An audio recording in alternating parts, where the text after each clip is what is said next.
Hey folks, my name's Chris Wessel. Today we're going to be tying a Cains Copper fly.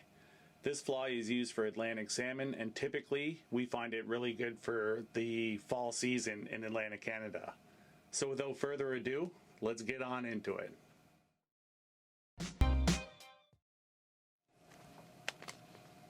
Alright, so today we're going to be using the Sprite low water single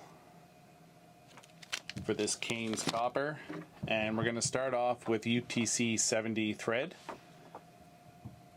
I really like UTC 70 for wet flies.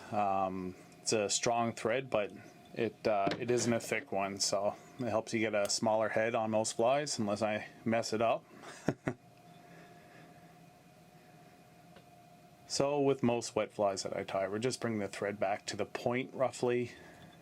And we are going to start with some copper oval.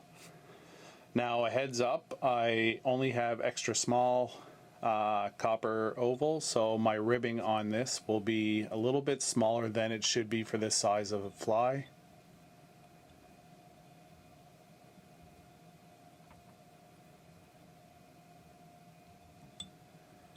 Alright, that should do there.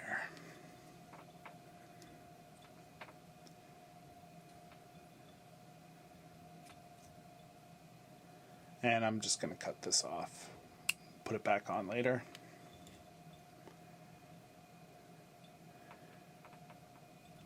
This pattern calls also for a red tail. I'm going to use some dyed red golden pheasant that I have.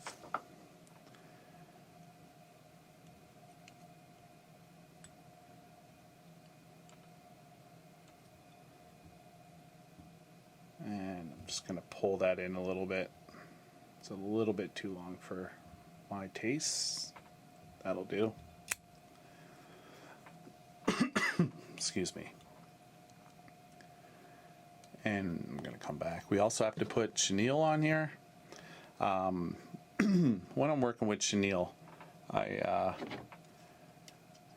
find it difficult trying to pull that stuff off. So basically what I do is I just come in and give it a quick burn, and then that comes right off. It gives you a little area to tie in.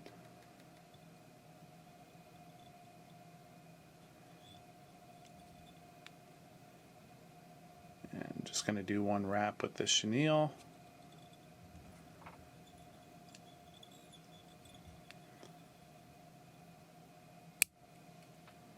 Alright, so now that we have our chenille on there, we are going to tie in our oval for ribbing. Again, this is a bit too small for this size hook, but you got to use what you got, I suppose. And I'm just going to bring that up.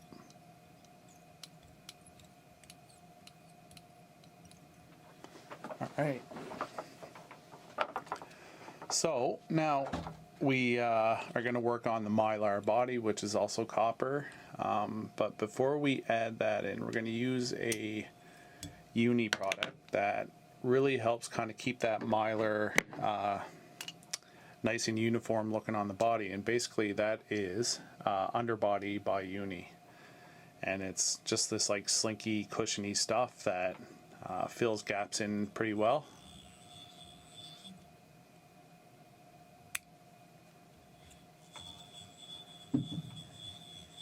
When you're using this, you do have to stop and just kind of untwist it a bit.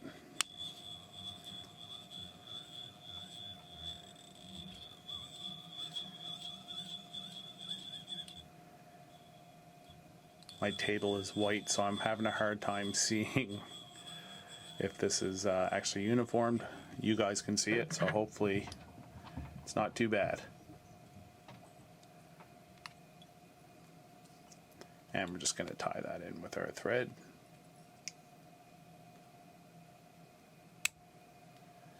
Okay.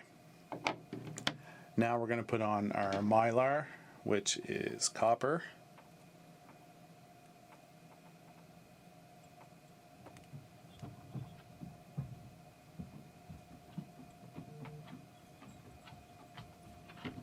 And before I wrap that, one thing I like to do when I'm doing Mylar bodies is put down some head cement on the body first, And basically that's just going to stop the mylar from coming off in case a fish bites on and tears it a bit.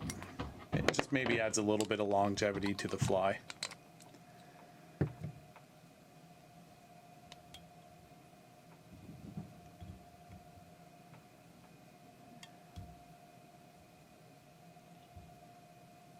This is another one of those patterns that's a really good fall pattern. Anything that's copper or yellow or red I find really good for fall Atlantic salmon.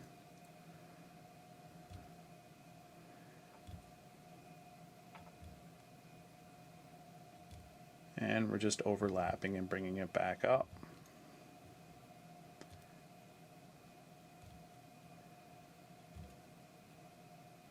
And when I'm tying these in production mode and tying lots of them, I usually actually have my mylar in a bobbin as well, and it just makes it go a little bit quicker.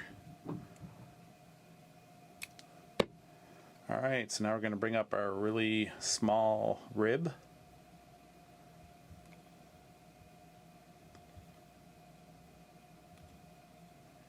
I can do better.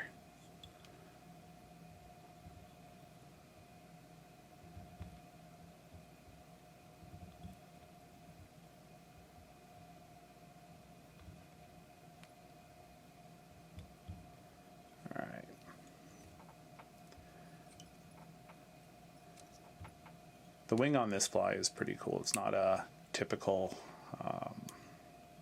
wing that we would normally tie. So basically we're going to start with an orange fur. I'm going to use calf tail.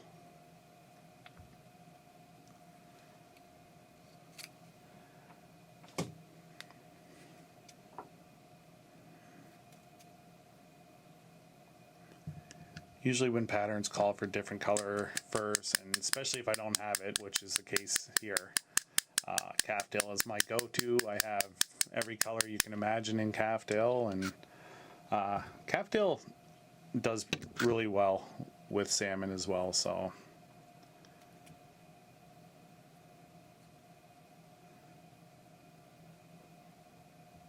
I'll go a little bit longer. Yeah.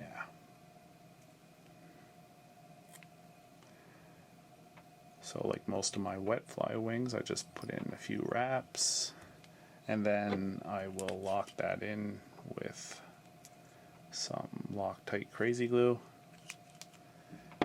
Makes it bulletproof.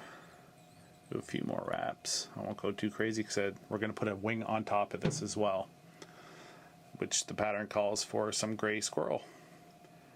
Not always the most easiest material to get these days. I got some really nice stuff here from Shore.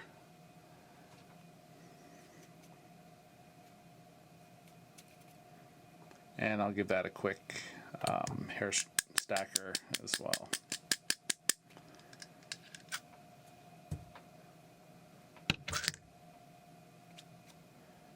All right.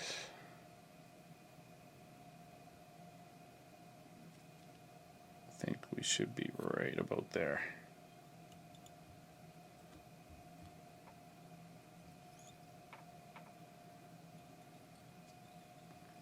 And again, we just do a few wraps, size it up. This is your chance to see if there's anything you want to change.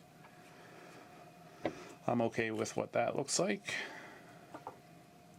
And a little bit more Loctite. And again, the Loctite's just going to ensure that wing doesn't pop out.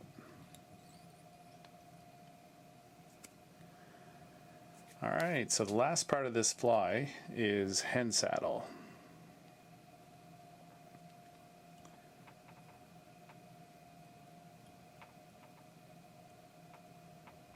I've already prepped the Hen Saddle to save you guys from watching me how to do it, but I have in other videos showed how I get my Hen Saddle ready for collars if you ever want to have a look. And we're wrapping, we're brushing back.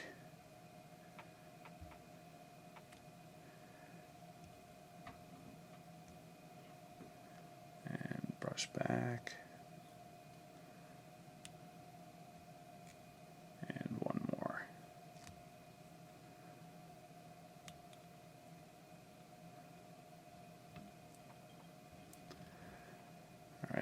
we're just going to tie that off.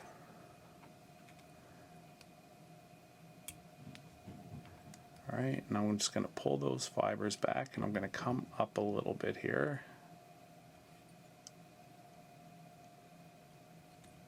I'm going to check out what we have going on. We're happy with it.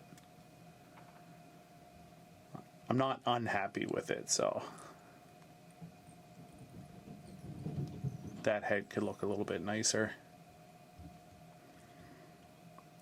But never seems to work out on videos for me, so I just need to be okay with what that looks like. Alright, and I'm going to tie off.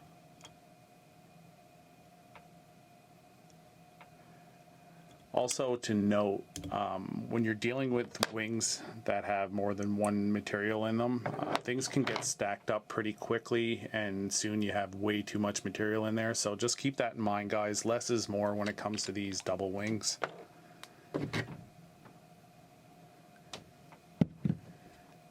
And we're just going to put some head cement on here.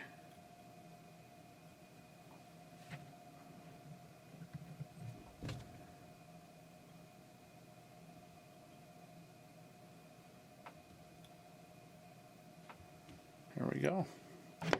That is a Cains Copper, an excellent autumn Atlantic salmon fly, and typically tie them in anywhere from 6 to 2s for larger fall salmon. Thank you guys very much for joining. I really appreciate it. If you get a chance, hit that subscribe button. I would also really appreciate that. But if you're not into that, that's totally cool too. Just really enjoy having you along. Have a great day.